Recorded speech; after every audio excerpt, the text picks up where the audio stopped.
Subscribe button दबाकर मेरे channel को सब्सक्राइब कीजिए, साथ ही साथ मेरे नए वीडियोस देखने के लिए बेल आइकन को ज़रूर प्रेस कीजिए। Thank you. हेलो बच्चों, कैसे हैं आप सभी। मैं हूं पूजा मेहता और मेरे यूट्यूब चैनल स्टडीनेटिक पर आप सभी स्टूडेंट्स का वेलकम है। बच्चों, हम क्लास 11 की अकाउंटिंग पढ़ रहे हैं, जिसका चैप्टर 15 डेप्रिसिएशन, इसके प्रैक्टिकल प्रॉब्लम्स हम सॉल्व कर रहे हैं टीएस ग्रेवाल की बुक के। तो बच्चों स्टार्ट करते हैं, लेकिन उससे पहले आप मेरे चैनल को ज़रूर सब्सक्राइब करें, लाइक करें, कमेंट करें। किसी भी तरह का कोई डाउट हो तो आप मुझसे पूछ सकते हैं। तो स्क्रीन पर सबसे पहले देखिए क्वेश्चन नंबर 28 को। Ashoka and company, whose books are closed on 31st March, purchased a machinery for 1,50,000 on 1st April 2018. Additional machinery was acquired 50,000 on 1st April 2018. Certain machinery which was purchased for 50,000 on 1st October 2018 was sold for 40,000 on 30 September 2020. Prepare the machinery account and accumulated depreciation account for all the year up to the year ended 31st March 2021. Depreciation is charged 10% per annum on straight line method. Also prepare machinery disposal account. Clear?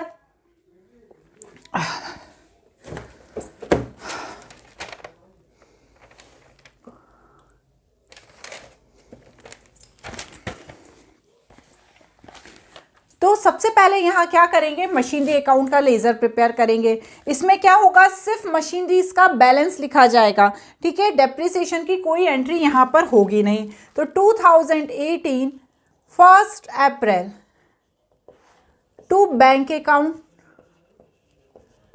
Machinery 1 कितने की खरीदी हमने, 1,50,000 की। तो यहाँ पर 1,50,000 की entry कर दी। इसी साल 1 अक्टूबर को हमने क्या किया, एक और मशीनरी खरीदी, उसे क्या नाम दिया, M2। कितने की खरीदी, 50,000 की खरीदी। तो बैलेंस कितना आया इस साल 2019 31 मार्च को, by balance carry down 2 lakh, ठीक है ना। हम यहाँ पर कोई डेप्रिसिएशन की एंट्री नहीं करेंगे, क्योंकि हम अलग से अकाउंट प्रिपेयर करेंगे उसका। क्लियर। अब इस बैलेंस को क्या करा बच्चों, 2019 में ले आए 1 अप्रैल को, to balance brought down 2 lakh, ठीक है। अब क्या करेंगे, डेप्रिसिएशन तो निकालना नहीं है, तो वापस यहां पर 2020 आ जाएगा। 31 March by balance carried down, ठीक है, 2 लाख बराबर कर दीजिए। अब 2020 में आ जाएंगे 1 अप्रैल को, ठीक है, टू बैलेंस ब्रॉट डाउन कितना, 2 लाख। अब यहाँ पर क्या हुआ है, 30 सितंबर 2020 को मशीनरी का डिस्पोजल कर दिया गया है। कौन सी मशीनरी का, जो 50,000 में खरीदी गई थी, उसे कितने में दे दिया गया है, 40,000 में। तो पहले हमने जो मशीनरी खरीदी थी उसका अमाउंट लिखेंगे ना, तो हम यहाँ पर क्या करेंगे, 2020 सितंबर 30 बाय मशीनरी डिस्पोजल अकाउंट कितना बच्चों, 50,000। और यहाँ पर क्या करेंगे, बैलेंस लिख देंगे 31 मार्च का, ठीक है ना। जब हम 2 लाख में से 50,000 माइनस करेंगे तो कितना बैलेंस आएगा, बाय बैलेंस कैरिड डाउन 1,50,000। ये क्या प्रिपेयर हो गया बच्चों, हमारा मशीनरी अकाउंट, ठीक है ना। हमने जो जो मशीनरी खरीदी, ठीक है, उस सबको हमने यहां पर लिख दिया। अब हम क्या करेंगे, एक्यूमुलेटेड डेप्रिसिएशन अकाउंट को प्रिपेयर करेंगे। इसे नोट कर लीजिए।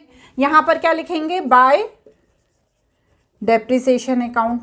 M1 का कितना आएगा, 15,000, क्योंकि 1,50,000 की मशीनरी थी, उस पर 10% निकालेंगे तो कितना आएगा, 15,000, और M2 50,000 की मशीनरी थी, उस पर 2500 कैसे आएगा, 6 मंथ का निकालेंगे, 1 अक्टूबर को ली थी ना, तो यहाँ पर कितना आ गया 17,500।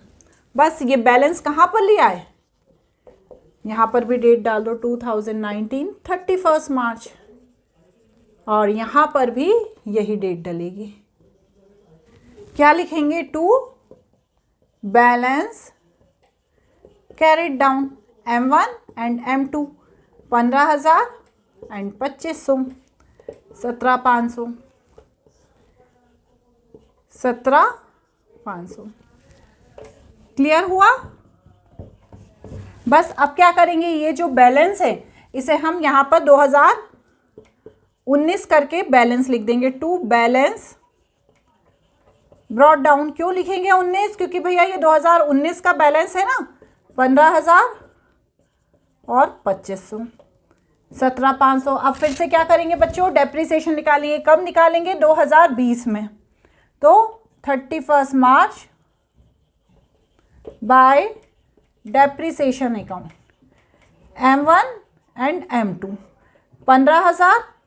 ठीक है, स्ट्रेट लाइन मेथड बताई गई है, तो यहाँ पर जो बैलेंस स्टार्टिंग में है उसी पर डेप्रिसिएशन निकलता जाएगा, तो 50,000 पे 10% निकलेगा, क्योंकि यहाँ पे 6 महीने का निकला था, अब यहाँ पे तो पूरे साल का निकलेगा ना, तो 5,000 डेप्रिसिएशन हो गया, 20,000 आ गया, 37,500।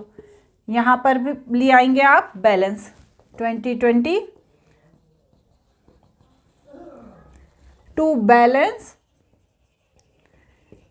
Carried down.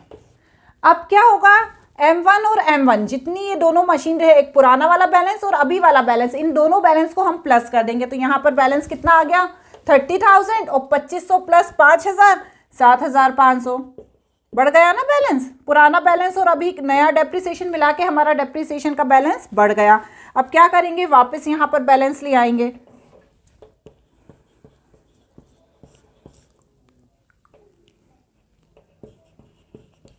April 1 to balance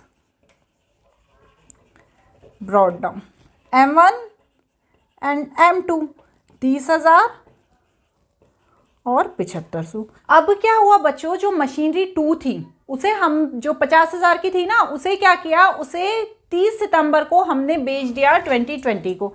लेकिन कब बेचा, 30 सितंबर को बेचा, तो यहाँ पर कम से कम 6 महीने का डेप्रिसिएशन तो हमें देना होगा।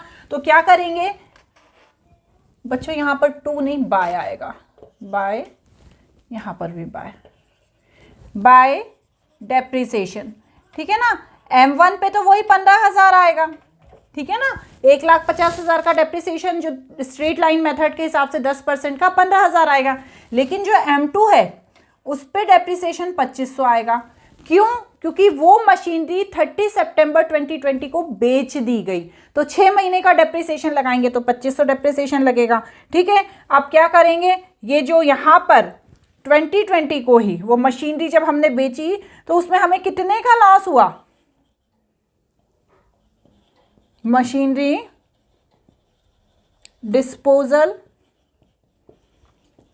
अकाउंट M2, 50,000 की मशीनरी जब 40,000 में बेची तो हमें कितने का लॉस हुआ, 10,000 का हुआ, तो बस 10,000 को यहाँ पे लिख देंगे। अब क्या करेंगे, इन सब का टोटल करके बाहर लिखेंगे। करिए, M1 का 45,000 प्लस 55,000, ठीक है, यहाँ पर 55,000 लिख दिया। जब 55,000 में से 10,000 गए तो कितने बचे, 45,000 बचे। तो यहाँ पर 2021 करके 31 मार्च को टू बैलेंस कैरिड डाउन करके M1 कितना लिख दिया, 45,000, बस 55,000 दोनों साइड का टोटल बराबर कर दिया। क्लियर हुआ ना, थोड़ा सा टिपिकल सा है, लेकिन यदि आप अच्छे से समझेंगे तो आपको समझ में आ जाएगा। अब एक चीज़ और इसमें बनानी है, क्या बनानी है, मशीनरी डिस्पोजल अकाउंट। चलिए देखिए स्क्रीन पर, मशीनरी डिस्पोजल अकाउंट बनाना बहुत ईजी है बच्चों। देखो क्या करना है, हमको ऊपर इस तरह से लिख देना है, मशीनरी डिस्पोजल अकाउंट, मतलब हमने मशीनरी कब सेल करी, ठीक है ना, मशीनरी कितने की थी, टू मशीनरी अकाउंट 50,000 की, ठीक है, और हमने उसको 30 सितंबर को ही, ठीक है, एक्यूमुलेटेड डेप्रीसिएशन अकाउंट, ठीक है, कितना लिखेंगे 10,000। और बाय बैंक अकाउंट बेची ना हमने 40,000 में, 40,000, बस दोनों साइड को बराबर कर देंगे। यदि बैलेंस बचता, लॉस होता तो लॉस लिख देते, प्रॉफिट होता तो प्रॉफिट लिख देते। लॉस होता तो कहाँ लिखते, क्रेडिट में लिखते, और प्रॉफिट होता तो डेबिट में लिख देते। लेकिन यहाँ पर बैलेंस बराबर आ रहा है तो हम निल कर देंगे, कुछ भी नहीं लिखेंगे। आज के लिए बस इतना ही। Thank you.